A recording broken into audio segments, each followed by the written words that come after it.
द्राक्ष उत्पादकांना मोठा दिलासा. 1537 शेतकऱ्यांच्या खात्यात 12,56,00,000चा पीक विमा नुकसान भरपाई. तासगाव तालुक्यातील तासगाव आणि येळावी सर्कलमधील द्राक्ष उत्पादक शेतकऱ्यांसाठी मोठा दिलासा देणारी बातमी समोर येते. अंबिया द्राक्ष पीक विमा योजनेअंतर्गत 1537 शेतकऱ्यांच्या खात्यात तब्बल 12,56,00,000 रुपयांची नुकसान भरपाई जमा झालेली आहे. हवामान केंद्राच्या पर्जन्यमान नोंदीतील तफावत दूर झाल्यामुळे ही रक्कम शेतकऱ्यांना मिळू शकली असल्याची माहिती खासदार संजय काका पाटील यांनी दिली आहे. ऑक्टोबर 2025 ते एप्रिल 2026 या कालावधीत झालेल्या अवकाळी पावसाच्या नोंदीमध्ये तासगाव, येळावी, विसापूर सर्कलमध्ये मोठी तांत्रिक तफावत आढळून आली होती. या चुकीमुळे अनेक द्राक्ष उत्पादक शेतकरी पीक विम्याच्या मोठ्या नुकसान भरपाईपासून वंचित राहण्याची शक्यता निर्माण झाली.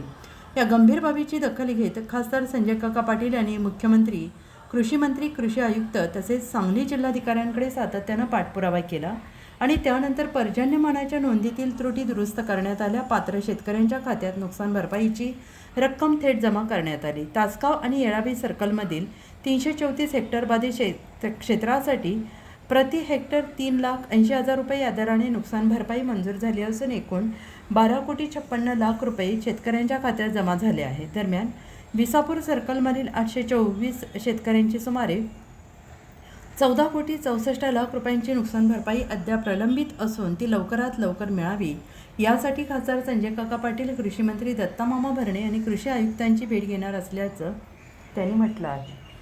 आणि यापूर्वीही तासगाव आणि कवठेमहांकाळ तालुक्यातील हजारो शेतकऱ्यांना अवकाळी पावसामुळे झालेल्या नुकसानीसाठी कोट्यावधी रुपयांची मदत मिळवून देण्यात यश आल्याचा उल्लेख त्यांनी केला आहे. तसेच भविष्यातही शेतकऱ्यांवर अन्याय होऊ नये यासाठी आपण सातत्याने त्यांचा आवाज बनून राहणार असल्याचं निर्धार त्यांनी व्यक्त केला आहे. शेतकऱ्यांच्या खात्यात नुकसान भरपाई जमा झाल्याने द्राक्ष उत्पादकांमध्ये समाधानाचं वातावरण निर्माण झालेलं आहे. प्रलंबित विसापूर सर्कलमधील मदतही लवकर मिळेल अशी अपेक्षा व्यक्त केली जाते आहे.